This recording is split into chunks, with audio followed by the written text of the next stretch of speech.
What's up, yo? This is Los Angeles Chronicles, episode 20, special guest appearance.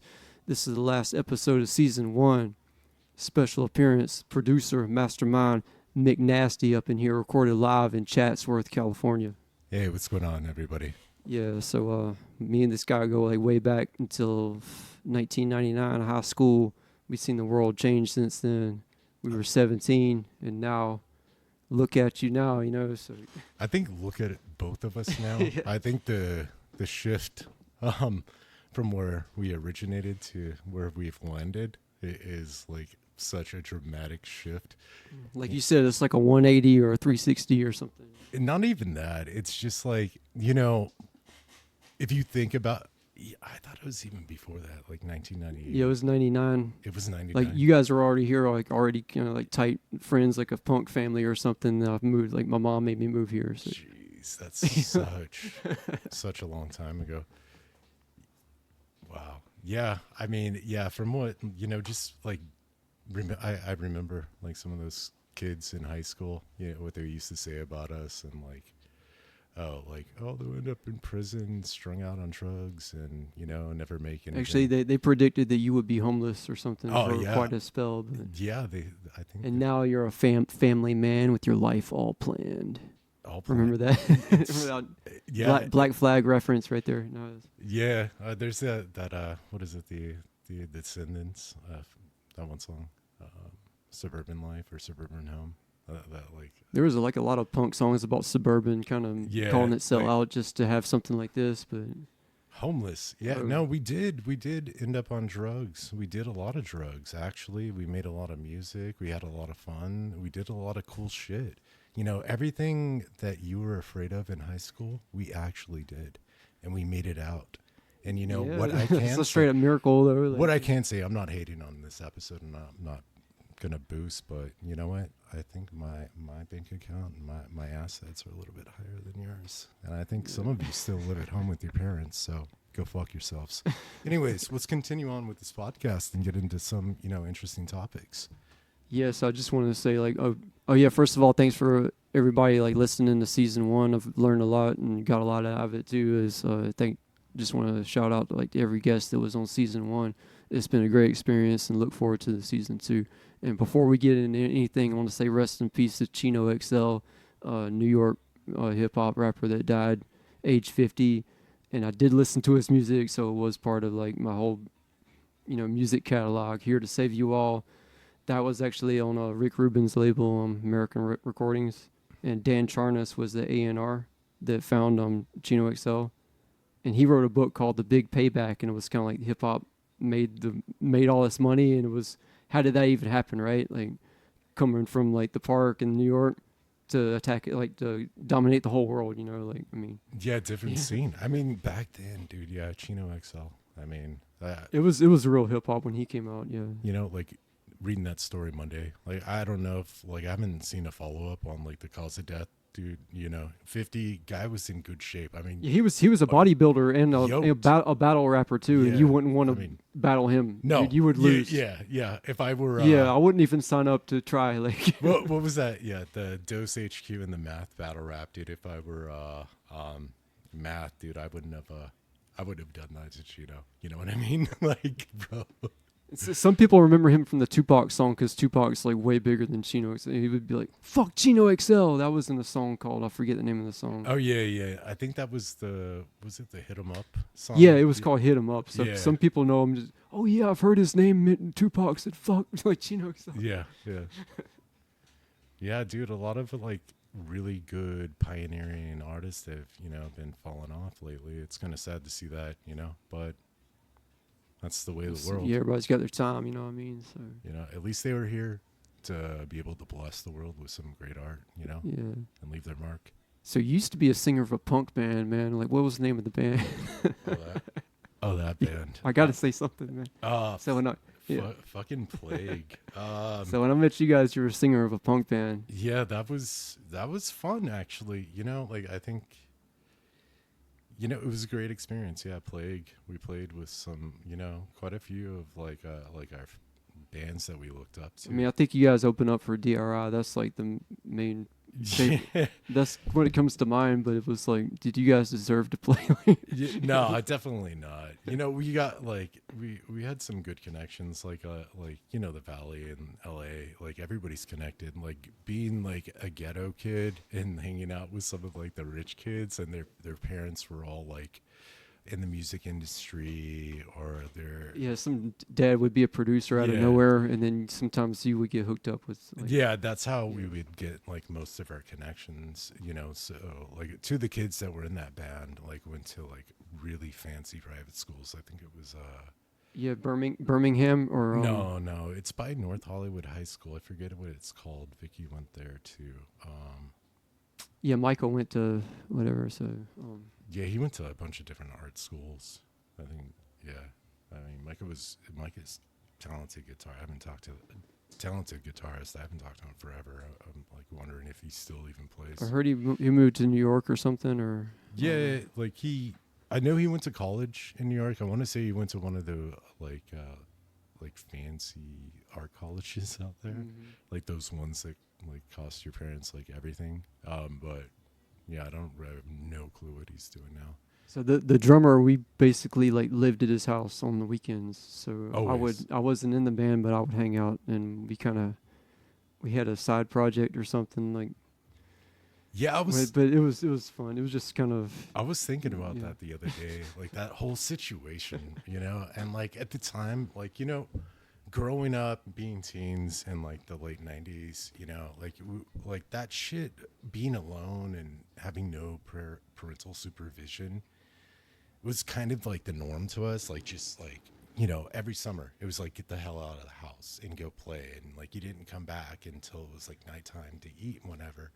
So like going over to Scott's house and like just being there with like no parents and like just smoking weed and drinking and smoking cigarettes and doing whatever we wanted to do and hanging out with girls, like it seemed like normal at the time. But in retrospect now as an adult and like being a father, like yo bro, like what was up with your dad, son? Like straight up, like that's not cool. I would not have left my kid there to like basic. It's like the child neglection into a level. Like I was seriously like thinking about it the other day, and I was like, dude, he just had Scott clean the house and like mow the lawn and pick up dog shit. And like, here's your allowance money. Get some food. Go buy some punk rock records. Yeah, he would just leave him, and then like. But we all kind of had similar family dynamics too. Like I would go home and my parents would be high, so like who's going to tell me not to do something? Because you're high. I mean, I grew up like that too. But not every kid grew up like that. But it was like you said, it was the norm. But to us, it was the norm. Like I even think about like some of the Van Nuys drunk punk stuff. Like some of the people like we used to hang out with, and like their parents and like where they lived, and it was just like, bro, squalor. Dude, like, somebody's always worse off in the news sometimes. Yeah, it's a trip. It's just like, it was crazy. But at the time we didn't think about it. We didn't like judge, or like we didn't even think like, hey, maybe we should say something to somebody. Maybe we should have, like, and like some of our friends may have turned out a little bit better, but like it was a different time, dude. Like. Yeah, but we were on some fuck the world kind of thing, like back always then too. On the fucking fuck everything, fuck the government, fuck the world, fuck the system. It's still like no, that. like we kept some of the same principles. So yeah, of it. I do have the same principles, some similar. I'll say my principles from when I was younger, they're not the same, but they do rhyme with my principles as an adult. Like, yeah, I mean, I could tell you got the same personality, but it's not like if you continued where you were, you would be dead. Oh, 100. It was like that. 100%, yeah. But you gotta you gotta get that stuff out of your system, like, and it's experience, and like a lot of people, like that's what. Going back to that, what I said in the beginning of like the episode, like we did this shit, like that's how some people evolve. Like we're fortunate. We got to do these experiences when we're young, and like we were young, healthy, and we were able to bounce back, right?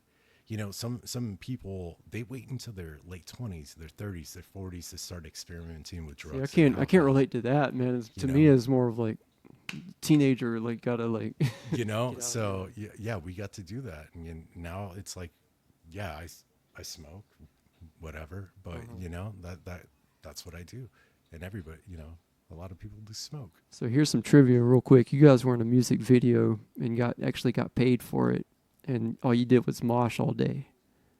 Oh, You got to say something about that. dude, that Speaking of a connection, that was all right. So you know what? At the time, all right, like so we were fucking little punk rockers and just little dickheads. So like every genre of music that wasn't like punk rock or like gritty underground hip hop that we'd hear on a fucking cassette tape was bullshit to us. That's the purest though. We were kind of like the purest. Yeah, so we would talk shit about everything, and you know, like kudos to this band. Like they're actually a good band. You know, They were actually nice to you though, right? Like yeah. Like I'll tell, like Alex and John were there, and I think Sarah was there. Scott. if you watch the video, you can see like I know you can see John, They, but I mean, yeah, dude, they had us moshing for like 8 hours straight. They that's a wouldn't. lot of work. Yeah. So yeah, Stained video. Mud Shovel was the song. That was what set them off though. That made them big. Like, Yeah, well, yeah, Aaron Lewis, yeah, dude. Like he has a great voice. Like I really like his solo stuff now. You know, he does sing a lot of patriotic stuff if you're into that. I mean, you know, that sounds like an acoustic kind of style then. yeah, like but his voice is dope. He has a really good voice. And if you're a musician and you understand tones and stuff, like you can hear when an artist has a good voice and he has a good natural tone. But yeah, that video, dude, like they had us like just moshing like nonstop for 8 hours, and they wouldn't let us like eat at craft services. So like all their people obviously got to go like get food at the craft services and get drinks, and they just had a table of fucking like chips and some water bottles for us. And like I remember John and Alex at the time, they were getting like hangry, dude, and pissed off because of the video. So what they were like, fuck Stained, fuck you guys, this fucking song sucks. And like I remember like Aaron Lewis came down and he's like, yo, what's up guys? And they were like kind of having like a side conversation, like, why are you saying this stuff? And they were like, yo bro, we haven't eaten all day, like we're fucking hungry, keep moshing. Well, that's a lot of work, man. You know, so like shout out to Aaron Lewis, you know, like and telling his staff like, yo, feed these guys. Like so they brought out craft services for us after like It's a catering thing or like a yeah, you know, like when you're on like a movie set for like a commercial or like just any set in general, they usually like have like a food truck and like snacks and shit. Yeah, exactly. And so yeah, that's exactly what it was. But yeah, it was fun. I think we made like $50 for 8 hours of work. We had to take a bus to like some like abandoned warehouse. It was like some secret location, whatnot. But yeah, it was a good experience. It's hard to get money back then. Like we didn't have jobs. I mean, later on, like you were the first one to get a real job, like Carl's Jr. or something. Yeah, but no, it was just hard to get money for anything. It was just ride the bus and yeah, dude. Like I was thinking, you'd be lucky to have an In-N-Out burger. Like that would be a blessing if you got like. And it was so cheap back then. Like people don't realize, like, dude, like I think like a hamburger at In-N-Out or a cheeseburger like was like $1.90 or $1.50 around there.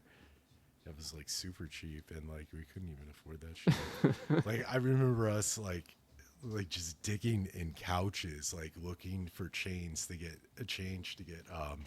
those 99-cent spicy chicken sandwiches from that Carl's Jr., bro. Like just going through Scott's couch. Like I remember you actually said that. I remember like we raided the house to get like for 99 cents. Like I know the there's whole a quarter. house. Yeah. Like we got a dime, or like just doing stupid punk shit. You're just gonna want it again and eat it again tomorrow. yeah. So like eventually I was like, fuck it, why don't I like apply there? Like we're there so much anyways. So. Hey, didn't you see Fred Durst come through the drive-through one time and he was like, hey, punk rocker, and then you're like flipped him off like, fuck you, man. Yeah, like I said, we were fucking little assholes. Yeah, we were a bunch of little fucking punks back then. Yeah, I did like see Fred Durst drive through the drive-through. Have you seen him now? He's like, dude, he looks like the backside of hell. Dude, he's fucking dope, dude. I saw this video the other day of Fred Durst. He's like got like gray hair, man. Like he just yeah, his style's on point right now. I think he's rocking it. Like rock that shit, you know? Like that's like it's cool, dude. But yeah, like I was saying, I saw him like this video of him in Toronto. And he was like, you know, oh, I'm doing this song from my boy out the six, Drake.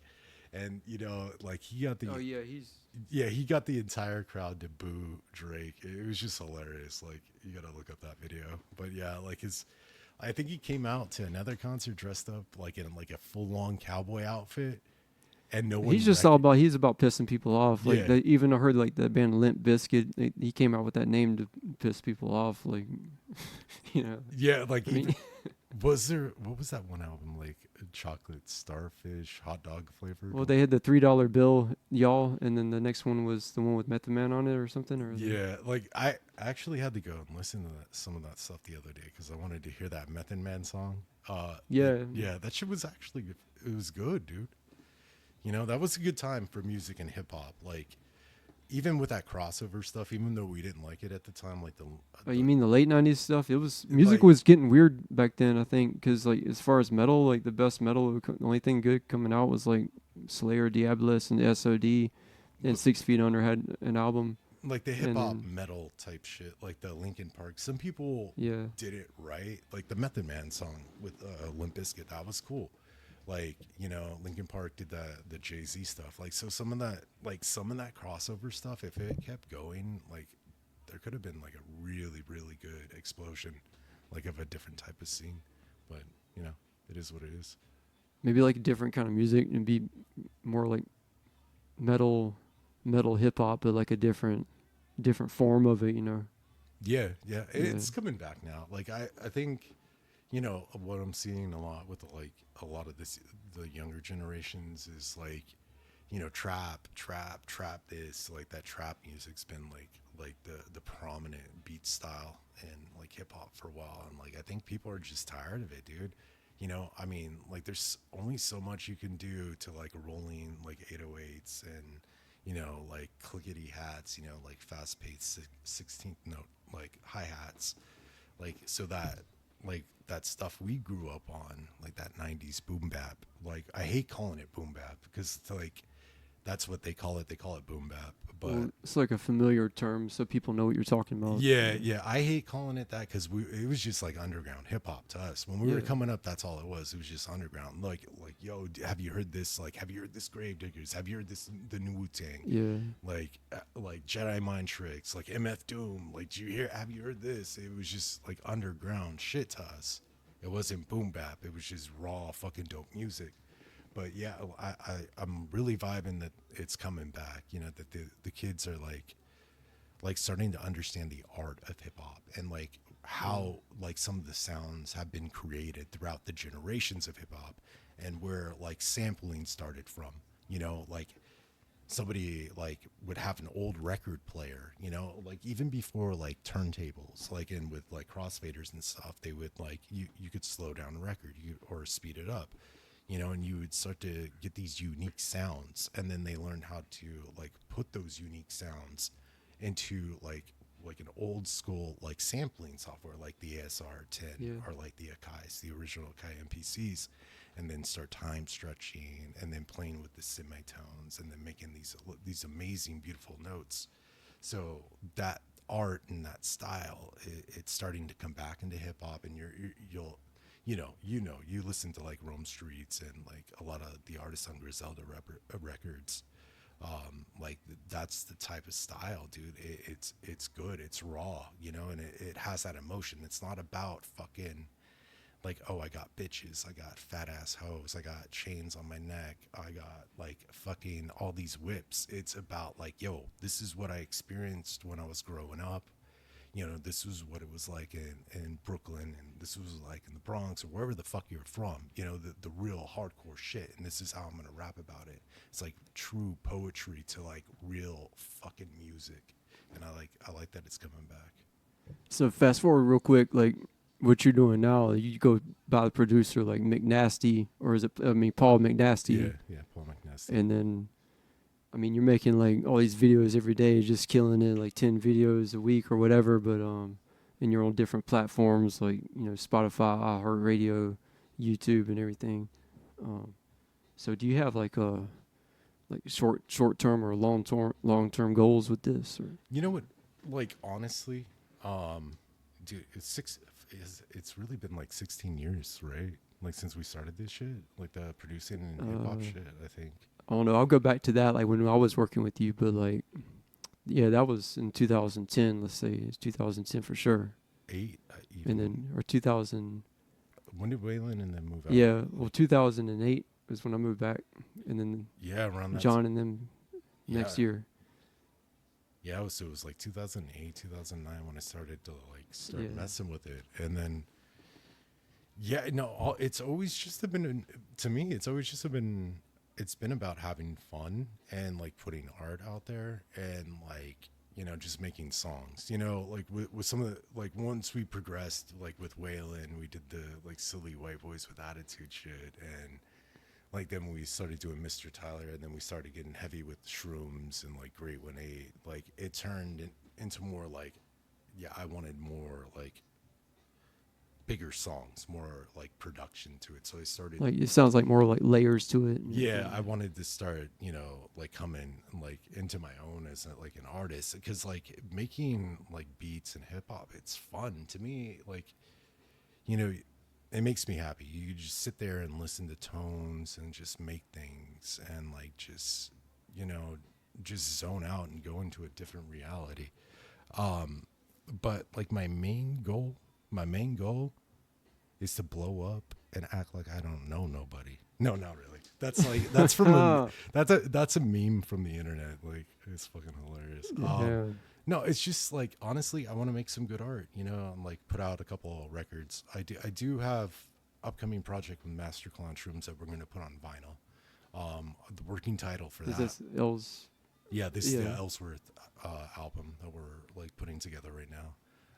And we're gonna get that pressed on actual vinyl. So yeah, that's gonna be dope. It's straight like old school hip hop, like chop samples, chop drum breaks, everything. So we're gonna go raw on that. Yeah, listen to some of that, and it sounds like, I mean, you can't really label it. It's real hip hop, but it's you doing your own thing. You know. That's Yeah. that's the thing. It's like that's who Paul McNasty is. Like people talk about type beats. Oh, I want a Jay Dilla type beat. I want a Griselda type beat. Like I have to tag my stuff like that because that's how the internet works. But no, these are McNasty beats. I mean, this man can make any kind of beat, but he's gonna do his own thing at the end of the day and put his own. You're gonna put your own like personalize your style and everything. But at the end of the day, main goal, like I honestly, like what I would like to do is like at like a record label to come to me, say, look, we have a young artist, we know you're a mature producer, we've looked at your catalog of songs, we can see how like you can span across multiple genres from pop to reggae to punk to hip hop to whatever, country, even pop country. I released that stupid pop country song. I don't like it personally because that's not my style, but I made it. So, but yeah, like I was saying, I'd like a Sony, Warner Brothers, anybody. You'd be like, we have this artist, and like you to do a full length album with them. Cut me a check.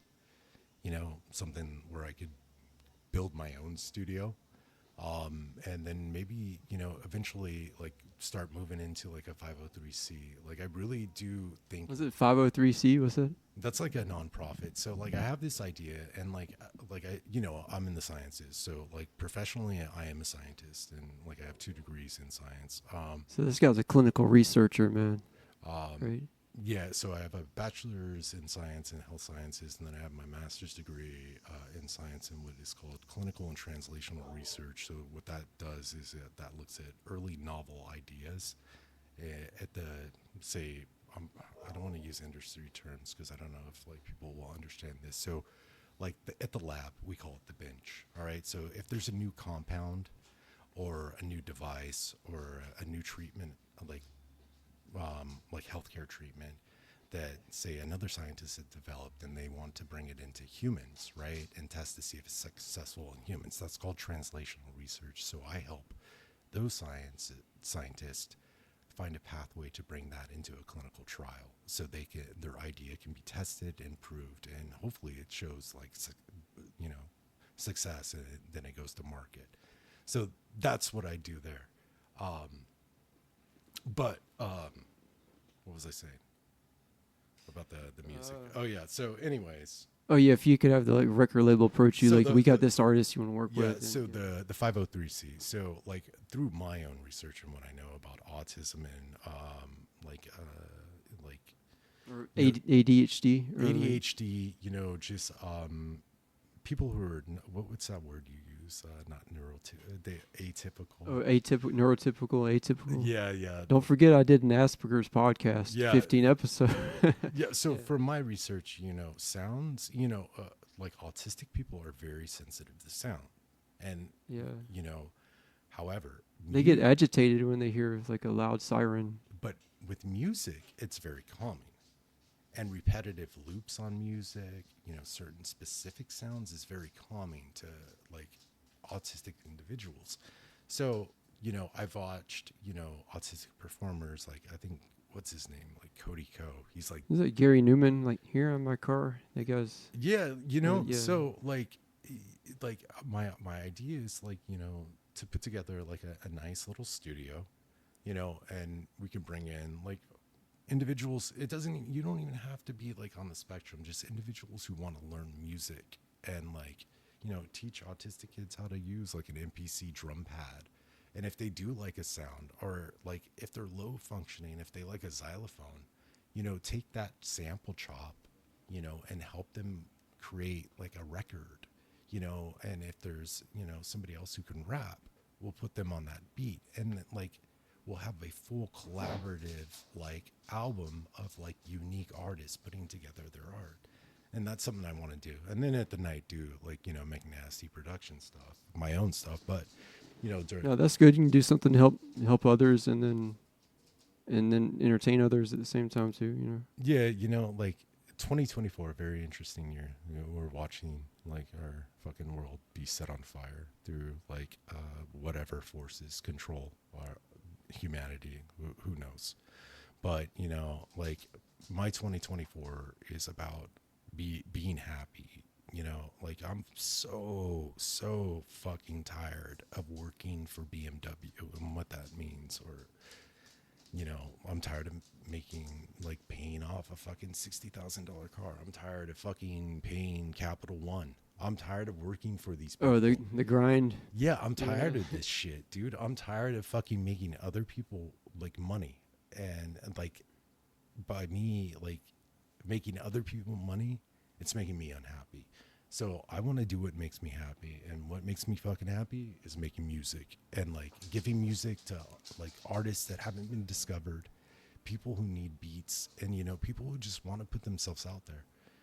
Yeah, whoever's got the talent and anybody hears this, like hit this guy up, man. You want some beats, and you gotta connect with them and everything, Yeah, and that's what it's about. Yeah, like there's hidden gems out there, dude. Like, and that's what I notice, like with producers, like newer producers, they're like, oh yeah, no, I ain't gonna fuck with that cat. He got no bars. I was watching a rap battle on like where was it, TikTok the other day. They do it live. I mean, it's not like the shit we used to watch, like the underground rap battles. It's a little more timid and like not as structured. Like these kids, they don't sit on a stoop with a notepad writing rhymes and doing ciphers in their head.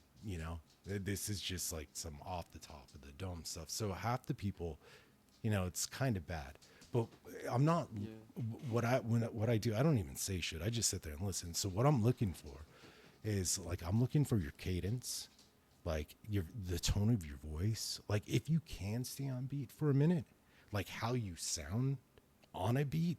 Those are the things that I'm looking for. Maybe like the way you attack the song and everything. Exactly. Yeah. Or your delivery, your enunciation, the type of words that you use. Like I found a kid, I don't want to say kid, like he's like I'm an old ass man. I found this guy yesterday. I don't want to say, his name's Dylan, but he goes by BMB, right? And like, he's never really done rap before, but he wanted to join this rap battle, right? And like, it's a trip, dude. I was watching him, right? white guy, Oklahoma. Maybe like the concept. Say you come at somebody with some kind of concept. So like I'm watching this shit yesterday, right? So hefty set white gay dude from Oklahoma, right? And he lets the chat know he's a homosexual. He's like, whatever, don't judge me. And very flamboyant. I'm like watching this kid, dude, and then the beat drops in and he starts spitting his bars, and I'm like, yo, what the fuck, dude? That flip up, it was like some raw shit, like that shit we used to hear. I mean, like, granted, like he fell off the beat like a few times. I mean, like, but Yeah, but you can always work with that. Like, exactly, like that's practice. And like, dude, he did a freestyle to one of my beats that I have up there free on TikTok, which is cool. Somebody else did that the other day.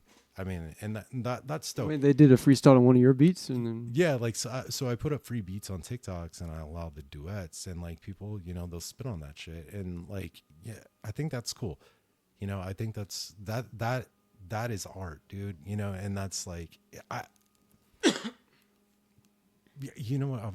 I don't give a fuck what type of brush you use to make a painting, as long as you're fucking painting on that canvas. You know what I mean? Like, you could fucking duet my video, rap through a fucking like a headset microphone. Just get yourself out there and do it. That shit makes me happy. Like, just seeing somebody making somebody else happy with music is awesome. I have dogs, sorry. it's all good. So, And I think the gardener is across the street mowing the lawn. I know Oklahoma. I didn't think they did anything over there. They had like a rap battle or something. Or Well, it was on TikTok. So like, this guy has like this rap battle show on TikTok that he does live, and I think it's kind of a cool concept because it allows like people who want to try to rap, or rappers who are unknown. It shines a little bit of light on them, and like, the people in the chat, they can send them like coins and stuff if they like them, and that's it, like a form of voting. But they actually make maybe 5, 20, $50 off the battle.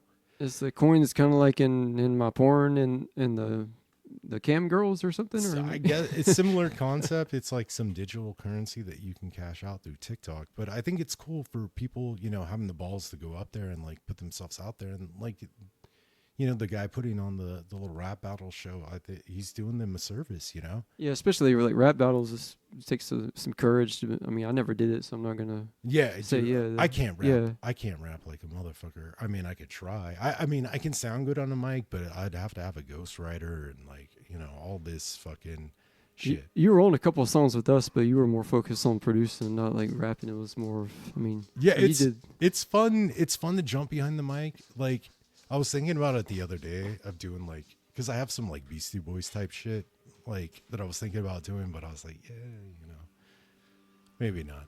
Oh, I had a question. So one time you were in a movie with one of your bands and you wrote the song and you figured out how to make money off that song that was in a movie. Oh yeah, so yeah, like I said, growing up in the Valley, Los Angeles, yeah, we were introduced to a lot of individuals who. Or actually, I forgot to ask you: are you from Chatsworth? Or are you from Granada Hills, like in L.A., like Dude, native Angelinos? Yeah, like so I was born in Northridge, but like yeah. I've been moved. Like I was moved around so much, like as a kid, like because my mom, like drugs and all that shit, and like kidnapped my ass from my grandparents. Yeah, but at least you didn't go from East Coast to West Coast. I mean, but that made me the man I am today. So yeah, I mean, like I spent time out with my grandparents in DC or Virginia, so I got some of that, like the Bad Brains. That's what, like, I love the Bad Brains. Yeah, because like your dad's over there and he's on the East Coast, right? Yeah, and that's where I went to school.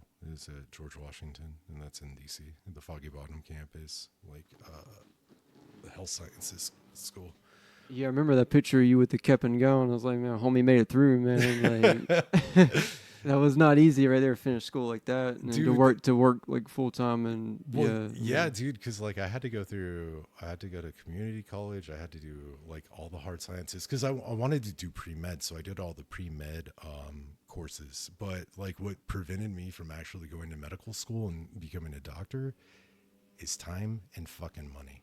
Like I honestly, like, dude, it's so expensive. Yeah, but you married with 2 kids too, and Yeah, then you had to yeah. work and put yourself through school. Like not everybody can say that at the end of the That's day, why I man. didn't. Yeah, That's what I didn't go to med school. because like I failed out of like Valley College like online classes because I was working so hard. So I mean, That's exactly yeah, why. Like, I could not go do a residency and have 2 little kids and a wife at home. That would be so messed up. And you know what?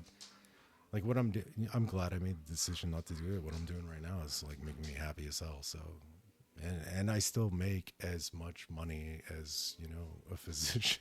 Dude.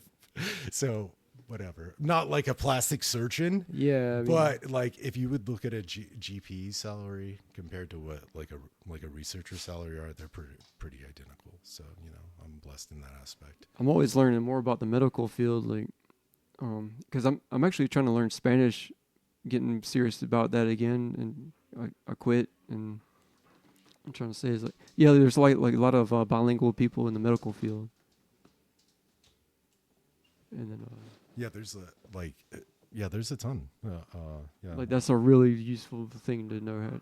Yeah, like especially in California, like Yeah. like we have a very diverse population, like Filipino, Latino, Yeah. like A lot of Armenians, of course, too. So yeah, everything. Yeah. So like being versed in like at least one additional language is very beneficial. That's and I would say good goal to have.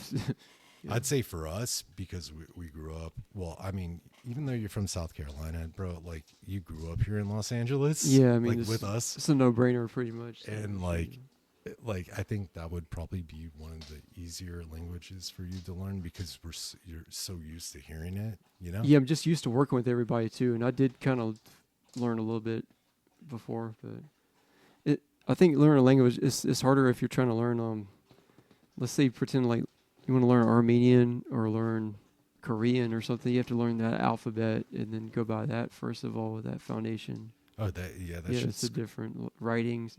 even like dude, like I remember like you have to take 2 years of like a language to get your degree. So I remember like taking Spanish, and like it's not even the same Spanish like here, dude. You're used to hearing. Yeah, like, dude. So I had such a hard time in that class, dude, because like I'm used to Spanish, it's like slang Spanish, and like essay and all that. Yeah. yeah, and like Mexican Spanish, and they're teaching like they teach the Spain like Spanish?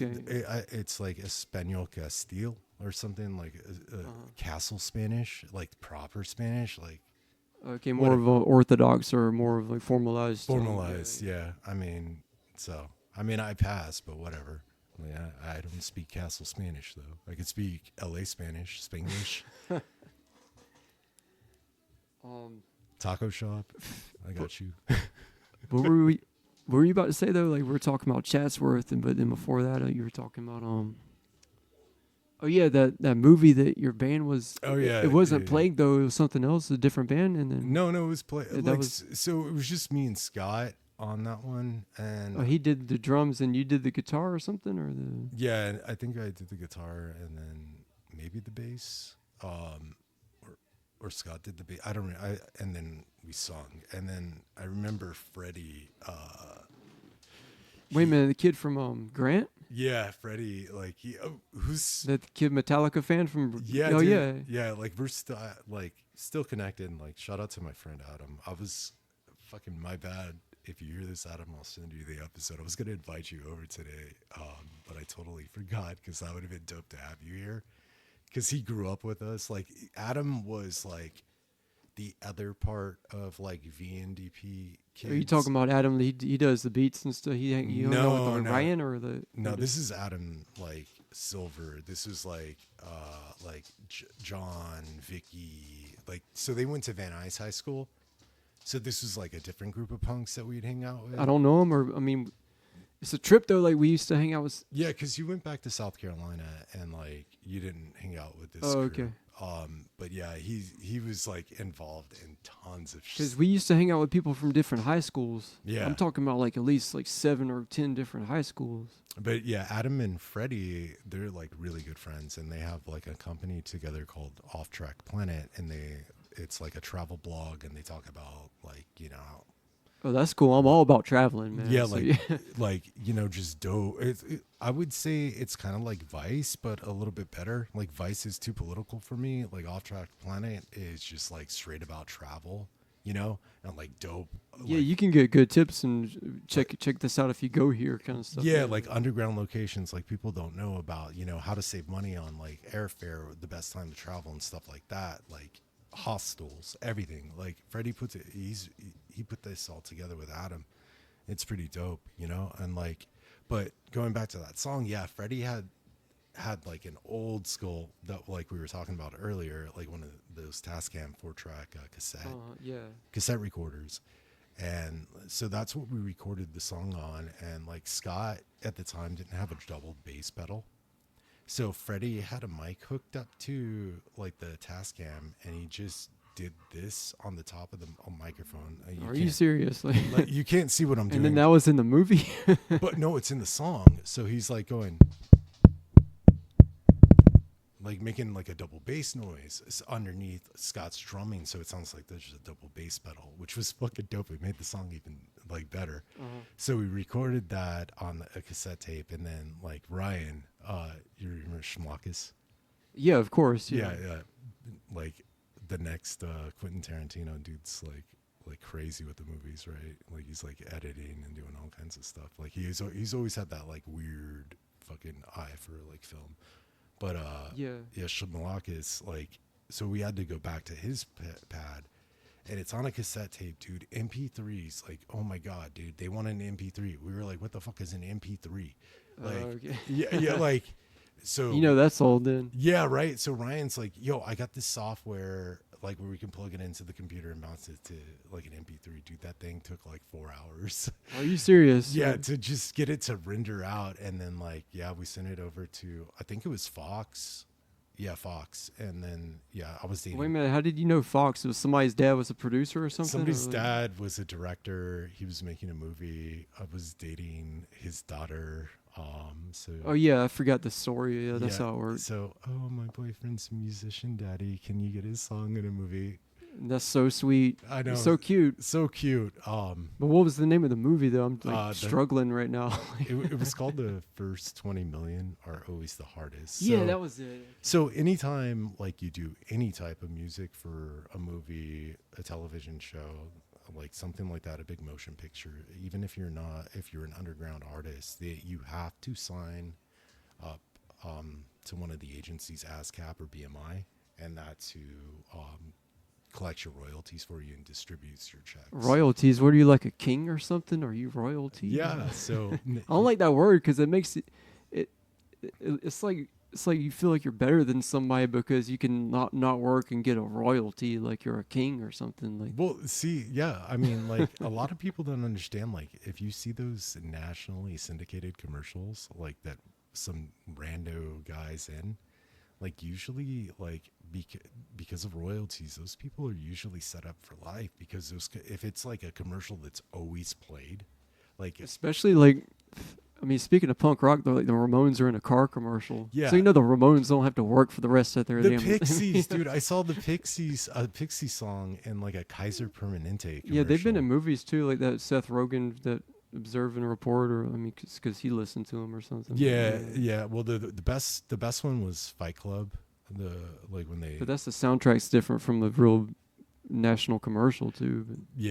But it's a trip, like these national commercials now, hearing like the Ramones and like see I was on Jay Leno, but I didn't get paid for it that time with John and Sarah. You signed something like you said, but we didn't have time to like read the contract. It's like, man, put Malcolm on, right? But then like, yeah, those NDAs, dude. I had to sign one. Like, this is it. I'm not gonna go into full details about this story because this is some debauchery, but like I remember like, dude, I was like 22 or something, 23 maybe, I don't know. But we went to some like club, and I had to like they're filming like this reality TV show with Danny Bonaducci. Danny Bonaducci? He was like, I think he's one of those Partridge. Not related to Danny DeVito. No, the redhead kid from the. Yeah, the redheaded kid. That's his name. Yeah. All right. So he had a reality show, right? And like me and my friends were randomly at this club one night, and like for whatever reason they wanted to hang out with us and have us on that episode and like help them like Maybe because the way y'all acted, man. I don't know, but it was like help them flirt with girls and pick up chicks. But these dumbasses, okay, and my dumbass too, they bought us alcohol. It was like unlimited alcohol. So eventually, so they had to sign NDA. So eventually, that episode wasn't aired because our dumbasses had to get into like an altercation with Danny for some reason because he was inebriated too. Yeah, I never even heard this story. Yeah, that's as far as I go. But we had to sign some paperwork on that shit. All right. So, That shit. so are you a white boy with attitude? 100%. 100%. All right, this man is a producer of White Boys with Attitude, WBWA. The story with that is like my homies from South Carolina moved out here a year after me, and then they meet him, and they're like, "Hey, can you flow to this beat?" And next thing you know, we're all hanging out, and next thing you know, they meet the producer of West Side Connection and All From the Eye, Inglewood, Binky Mac. Shout out to Binky Mac. Yeah, big Long ups. story short, man, they made a full length album called Encino Royalty, and they had a song called Summer in L.A. directed by this kid, and you can't even find the video because they took it off of YouTube. Yeah, dude. You know what's a trip is like that song we did with Triple C. Like You guys sold out like from the get go. Like we want money. Like like it wasn't real hip hop. Like I mean. Or actually, the song called "White Boys with Attitude" with Boo Hef or something. Yeah, that was a hard song. That was a hard song. You know what? Unfortunately, I can't find any of these fucking tracks, dude. No, I got them on the CD. I'll send it to you. Like even like a lot of my older beats, like some of the beats that I like, my first beats, I'd love to go back and listen to, and like maybe even update them. Like, cause I was going through like my drive the other day, and I found some gold, dude. That I was like, yo, if I just made this cut here and like fix these drums here.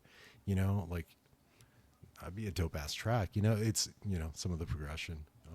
You know, so you can work with it and splice it and add something to it, or I don't know how you're like a scientist, man. So I don't know how you do this, but yeah, it's an art, dude.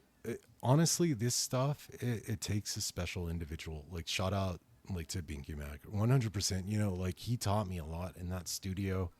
You know, just watching him sitting over his shoulder and like how he would manipulate vocals and, you know, move them to get them on time and splices and like edits and like mistakes, happy mistakes, you know, and like using those happy mistakes to enhance your song. Cause sometimes shit happens in the studio and you don't plan it on happening, but that mistake makes the song that much better, you know?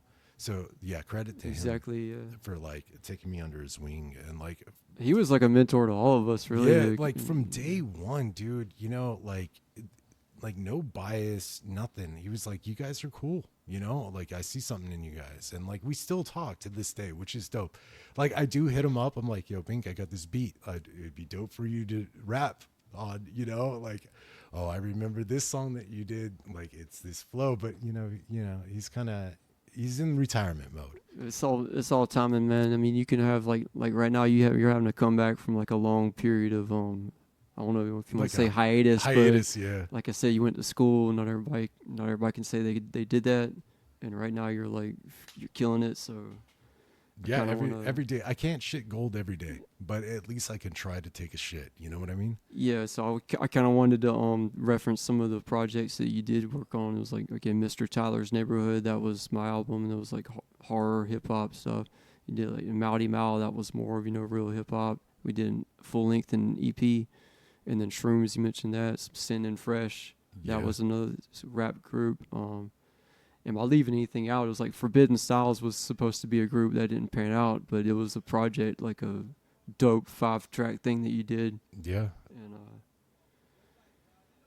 it's like a whole legacy really for dude. I mean, even like that Project 3, I renamed it and like went through the tracks and what I did have, I mastered the best I could because I didn't have the original files. So I released that under the title Carnival. That's on Spotify. That has like a lot of like Master Clown Shroom stuff. I was actually like stupid TuneCore. I had a bonus track on there. I had Bananas and Hand Grenades. There's a bonus track on there on that Carnival album. But TuneCore, because we had already... They took that off of my... I looked that up on Amazon Music. Like I said, I just got Amazon Music, and then they took... I found that album, and they took it down.